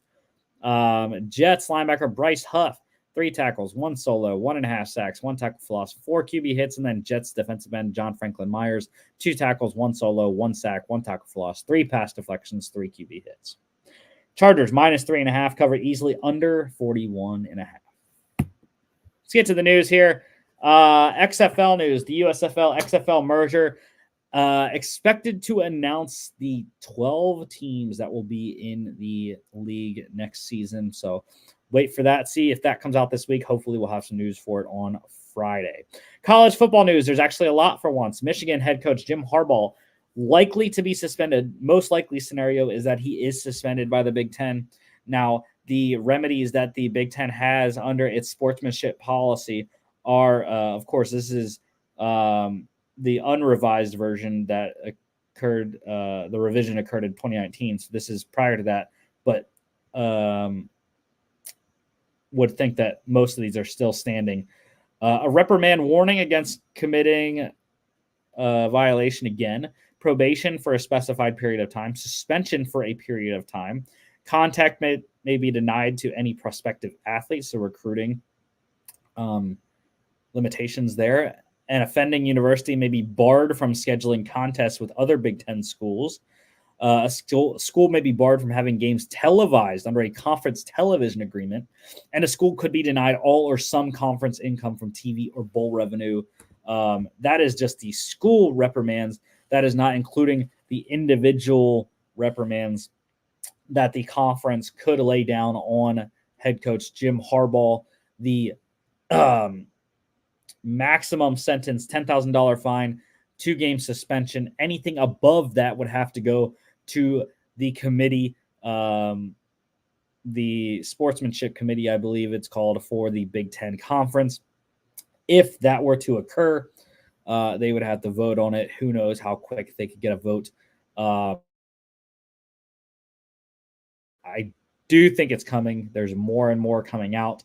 The NCAA shared their investigatory findings so far with the Big Ten, so they have all the information they need at this point in time to lay down a punishment for Jim Harbaugh and the school itself. So I'm hoping that comes. I'm hoping that it comes at a key point in time for Michigan. It should. All the other schools in the conference are pining for this. And Michigan trying to play the blame game today, saying that, Ohio State, Purdue, and Rutgers were pretty much doing the same thing to us last year. That doesn't change anything. Is Ohio State, Purdue, and Rutgers getting investigated right now for sign stealing? No, they're not. Will they with this new allegation? Maybe. But I highly doubt it's to the length and extent that Michigan took it with Connor Stallions. So that's where I'll leave that for now. Other NCAA news, LSU quarterback Jaden Daniels in the concussion protocol, like I mentioned, with that hit from Dallas Turner. We'll see if he can play this week or not. USC has fired defensive coordinator Alex Grinch. Coming all along, the USC defense has been terrible under Lincoln Riley the last since he's been at USC pretty much. So need to find a new coordinator. I know they are good friends, came over together from Oklahoma to USC, just has not worked out with the high-powered offenses in the Pac-12. Boise State, we talked about him. He led the game in receiving against Fresno State this week. Wide receiver Eric McAllister, he has entered the transfer portal, so pretty solid receiver available in the portal for next season. Also, another interesting situation. NC State quarterback MJ Morris started and won the game for the Wolfpack this past weekend against Miami. He is going to redshirt the remainder of this season, so I would assume that the Wolfpack go back to Virginia transfer Brennan Armstrong at quarterback at this point. And Senior Bowl, the Reese's Senior Bowl invites are starting to come out. The first official invite went to Tulane quarterback Michael Pratt. So we'll see if he accepts or not. As we said last show, possibly could transfer instead of entering the draft with how QB heavy it is and be one of the top quarterbacks in the 2025 draft if he would do that, go to a Power 5 school. NFL news, general. So we have some trade deadline stuff that came out after, like it always does. The Jets, they were apparently interested in trading for wide receivers. Raiders wide receiver Davante Adams, Buccaneers wide receiver Mike Evans at the trade deadline. Really wanted to reunite Davante and Aaron Rodgers in New York. Price tag was too high. Raiders said, no, we're not budging at all. Interestingly enough, though, that occurred prior to the Raiders losing on Monday Night Football and subsequently firing head coach Josh McDaniels and GM Dave Ziegler. There's a lot of speculation that if they would have been fired earlier, they would have been fired on Monday night after the loss. Maybe the interim GM and head coach Antonio Pierce make that move to get draft capital for Davante Adams and get the salary off the books. Could have afforded him in New York with the $35 million Aaron Rodgers gave back this year. Bucks won. Bucks just weren't budging. They wanted to keep Mike Evans. We'll see if he re-signs there in the offseason or not. And also another trade deadline thing, the Bears, 49ers, Jaguars, Falcons, and Ravens were apparently all interested in the Panthers linebacker Brian Burns. Obviously, the Panthers have held steadfast. They are not trading him, and I like it, but at the same time, with the amount of picks that you gave up to get Bryce Young, I would have liked to trade Brian Burns. The Rams offered 2 first-round picks last year, and they didn't take it. Don't know what the offers were from any of the 5 teams this year, but I would have assumed it was at least 1 first-round pick. Bears ended up getting sending a second-rounder for Montez Sweat. 49ers ended up sending a third-rounder for Chase Young. Jags didn't do anything defensive-wise. Falcons made a low-level deal for Kentavious Street from the Eagles. Ravens did not make any moves at all. Interesting note for Jimmy's Vikings. There's a report the Vikings and quarterback Kirk Cousins may reunite in 2024. He is a free agent currently, but the team could possibly re-sign him next year. Falcons head coach Arthur Smith announcing quarterback Taylor Heineke will start once again this week. He has not named the starter for the rest of the season yet. I would assume they're going to be Heineke the rest of the way, though. Also, Titans head coach Mike Vrabel announcing quarterback Will Levis as the starter for the rest of the season, essentially naming Ryan Tannehill the backup to Levis. So the Levis era is officially on in Tennessee. And we have the dates now for the 2025 draft held here in Wisconsin in Green Bay, April 24th through the 26th. It will be in Green Bay in 2025. Designated to return from IR, the Bears designated running back Khalil Herbert and wide receiver Equanimeous St. Brown to return. Not sure if either of those guys will play on Thursday night or not. Cardinals, they opened the practice window for running back James Conner. We'll see if he can play this week. Cardinals also activating quarterback Kyler Murray from IR, and he will start this week. Being placed on IR, Giants placing quarterback Tyrod Taylor with his rib injury and tight end Darren Waller with the hamstring on IR. Chargers doing the same with wide receiver Joshua Palmer. I can't remember his injury, hamstring as well, I think. And then the Steelers placing linebacker Cole Holcomb on IR with his significant knee injury. Injury-wise, Vikings rookie quarterback Jaren Hall and wide receiver KJ Osborne, they both have concussions. See if Osborne can come back this week. Vikings running back Cam Akers, bad news, tore his Achilles. He is out for the year. Also out for the year, Giants quarterback Daniel Jones tore his ACL. I was correct on that one. Watching it live. Just dropped back and planted on the right leg. Went down right away. Classic ACL symptom. Also, I was right on this one as well, watching it live. Eagles tight end Dallas Goedert fracturing his forearm. He's going to go on IR. I could tell right away when they kind of showed his arm close up. His forearm wasn't uniform. It was not a straight like line across. You could see it had a little bump in it or some rumples there. Giants right tackle Evan Neal. He has a left ankle sprain, so he's going to miss some time earlier with a right ankle sprain. Browns offensive tackle Jedrick Wills. He has an MCL sprain. He is going to be placed on IR. Packers wide receiver Christian Watson. He has back and chest injuries, not considered overly serious, though. Bengals wide receiver Jamar Chase. He is day-to-day with his back injury. He went down hard on his back during Sunday night's game. Chris Collinsworth doing the announcing there and saying, don't contact him on Monday morning because he's going to crawl out of bed, and I'm sure he did with his comments about his back. And Rams quarterback Matthew Stafford dealing with his UCL injury in his thumb. He is expected to return next week after their bye this weekend. An extension, the Bears working quick with their trade deadline acquisition. Bears signing defensive end Montez Sweat to a 4-year, $98 million extension.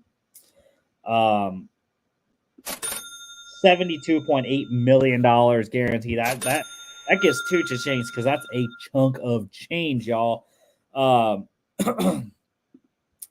Yeah, very deserving. And of course, you pay a second-round pick, you're not going to pay the guy and keep him for the foreseeable future. So interesting with Montez Sweat. Doesn't have the sack numbers as some of the other guys, but they're hoping in Chicago he will make those up. Rams, they released running back Myles Gaskin and quarterbacks Brett Rippon and Dresser Wynn. That was to make room for former Colts quarterback Carson Wentz is the new backup in LA for Matthew Stafford. So finally finding a team to get signed to. Full circle moment for Carson Wentz, I guess. Jared Goff drafted number 1 by the Rams in 2016. Carson Wentz drafted number 2. Jared Goff sent to Detroit for Matthew Stafford, new starter in LA, and now Carson Wentz is the new backup to Matthew Stafford. The Panthers, interesting signing this week. They signed linebacker Blake Martinez to the practice squad, last with the Raiders a couple years ago. Decided to retire to focus on his Pokemon trading company.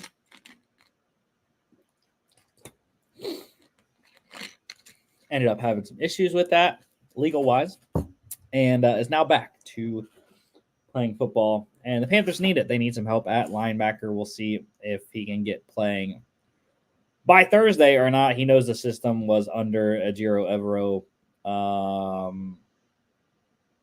or not Ejiro Evero. He was under Don Capers in Green Bay, the senior defensive consultant.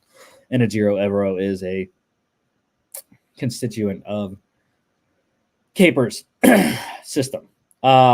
The Giants, they signed Colts quarterback Jacob Eason to the practice squad. So he now joins Matt Barkley and Tommy DeVito as the QB options for New York going forward the rest of the year.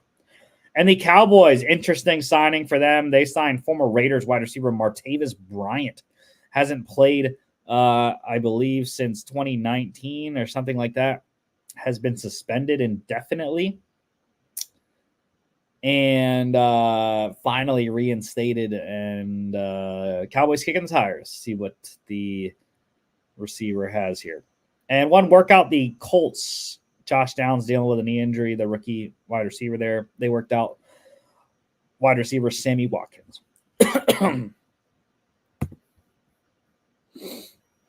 And here is the pick standings going into week 10 of Thursday Night Football. Yes, Jimmy lost his lone wolf last week, so because he lone wolfed the Titans against the Steelers. So he is now back even with Logan at the top, 6-3 for them. Logan and I both picked in Pittsburgh. I am now 1 game back of the lead with at 5-4. So here we go this week. Everyone is on the Panthers in Chicago. I will be at this game at Soldier Field. Super hyped to go to see Soldier Field, my 3rd game of the year. Hopefully it pans out differently than the first 2 games. The first 2 games, the team I wanted to win has lost. The Packers lost to the Lions, and the Eagles lost to the Jets. So we'll see. Hopefully we can finally get a win this season. Don't want to have to wait till the Steelers game in December to get a win. But let's go Panthers at the Bears. 3-point favorites for Chicago. I think it's keep going up. It's now 4. Anyways, last time I checked, because Justin Fields probably going to play in this game, he was limited participation for the 2nd straight day today. I don't know. We'll see. A lot of defensive injuries, but of course I'm going to the game rooting for the Panthers. I'm going to pick the Panthers regardless. So anyways, total is 39.5. I expect this to be an under game, 8:15 p.m. on Prime Video. And that is the show for today. Thank y'all for watching. Right at 2 hours here. Next week, we'll be back talking NFL Week 11 kickoff game. Bengals at the Ravens. Excellent Thursday night game to talk about. Of course, we'll also have all of your college football Week 11 game recaps and NFL Week 10 recaps as well. Don't forget to follow us on all our social media at FAA Podcast on Instagram and X, FAA_bets on X as well. FAApodcast.com is our website. You can check us out here on YouTube, Facebook, and X, as well as Spotify, Apple Podcasts, iHeartRadio, and Apple Podcasts, and TikTok at Football Addicts Anon. Thank you all for watching. We'll see you all back for Football Friday.